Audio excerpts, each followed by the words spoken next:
आज आपण श्री सत्यनारायण कथा अध्याय 3 पाहणार आहोत। मागील 2 अध्याय आपण मागच्या व्हिडिओमध्ये पाहिले आहेत। सूत सांगतात, ऋषी हो, याविषयी आणखी एक कथा सांगतो, ती ऐका। पूर्वी या पृथ्वीवर उल्कामुख नावाचा एक सार्वभौम राजा होता। तो राजा जितेंद्रिय व सत्य बोलणारा, शक्तिमान व बुद्धिमान होता।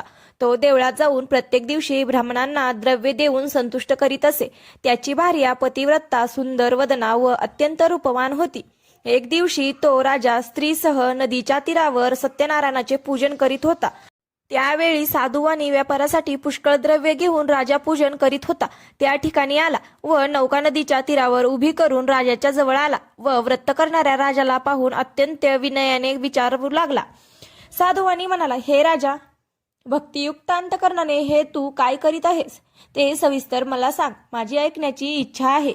राजा म्हणाला, हे साधो, पुत्र, धन इत्यादी प्राप्त व्हावे या हेतूने अतुल तेजस्वी सर्व मनोरथ पूर्ण करणाऱ्या सत्यनारायण विष्णूचे पूजनात्मक व्रत मी बांधवासह करीत आहे।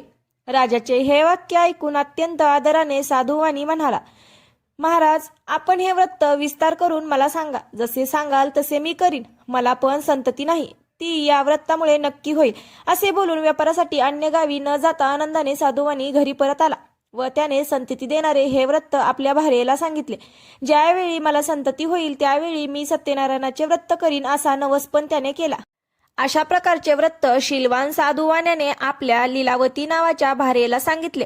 नंतर धार्मिक व पतिव्रता अशी त्याची लीलावती नावाची भार्या आनंदी अंतकरणाने पतीची सेवा करीत असता सत्यनारायणाच्या कृपाप्रसादाने गर्भवती झाली। नंतर तिला 10वा महिना सुरू होताच एक कन्यारत्न झाले।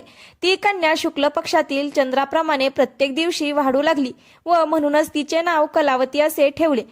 नंतर काही दिवसांनी त्या लीलावतीने साधुवाण्याला गोडवाणीने प्रश्न विचारला, महाराज, पूर्वी केलेले नवस केलेले सत्यनारायणाचे व्रत आपण का करीत नाही? असा तिचा प्रश्न ऐकून साधुवानी म्हणाला, हे प्रिये, कलावतीच्या लग्नाच्या वेळी हे सत्यनारायणाचे व्रत मी करीन।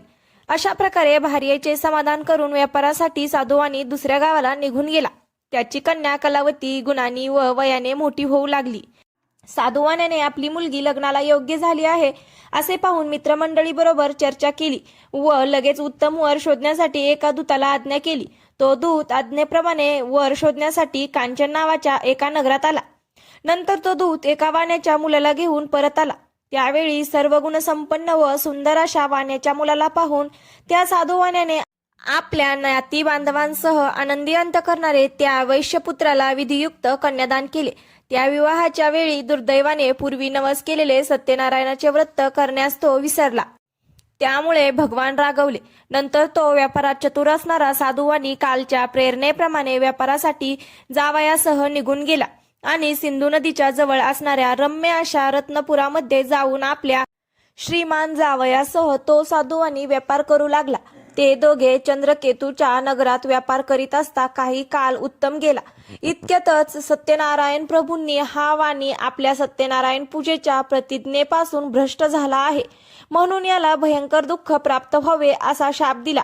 शाप दिल्यानंतर थोड्याच दिवसात चंद्रिकेतून राजवाड्यात चोरी झाली व तो चोर चोरलेले द्रव्य घेऊन साधुवानी ज्या ठिकाणी राहत होता त्या ठिकाणी आला। आपल्या मागून राजदूत येत आहेत असे पाहून तो चोर घाबरला व चोरलेले द्रव्य साधुवाण्याच्या दाराजवळ टाकून तो चोर पळून गेला। इतक्यात ते राजदूत सज्जन साधुवानी ज्या ठिकाणी राहत होता त्या ठिकाणी आले व त्यांनी चोरीस गेलेले राजद्रव्य त्या ठिकाणी पाहिले व हेच ते चोर आहेत असे समजून त्या दोघांस बांधले व आनंदाने धावत धावत त्या दोघांना आपणासमोर आणले आहेत। आज्ञा करावी। राजाने विशेष विचार न करताच त्यांना बंदीशाळेत टाकण्याची आज्ञा केली व लगेच राजदूतांनी त्या दोघांना बेड्या घालून किल्ल्यातील कारागृहात टाकले। त्यावेळी आम्ही चोर नाही असे ते म्हणत होते, परंतु सत्यदेवाच्या मायेमुळे त्यांचे बोलणे कोणी ऐकले नाही।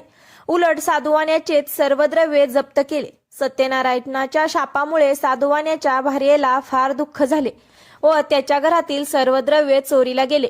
तेव्हापासून मानसिक दुःख व रोग यांनी व्याप्त होऊन क्षुधा व तृष्णा यांनी दुःखी झालेली साधुवानीची भार्या प्रत्येक घरी भिक्षा मागण्यासाठी फिरू लागली। साधुवाण्याची मुलगी कलावती पण घरोघर भिक्षा मागू लागली. एक दिवस ती कलावती भुकेने व्याकुळ झालेली अशी एका ब्राह्मणाच्या घरी गेली व त्या ठिकाणी तिने सत्यनारायणाचे पूजन चाललेले पाहिले आणि तिथे बसली व नंतर कथा ऐकून सत्यनारायण प्रभूची प्रार्थना केली व प्रसाद भक्षण करून आपल्या घरी गेली. त्यावेळी फार रात्र झाली होती. त्यामुळे आईने कलावतीस प्रेमाने असे विचारले की, हे मुली, तू इतकी रात्र होईपर्यंत कुठे होतीस? तुझ्या मनात काय विचार चालू आहे?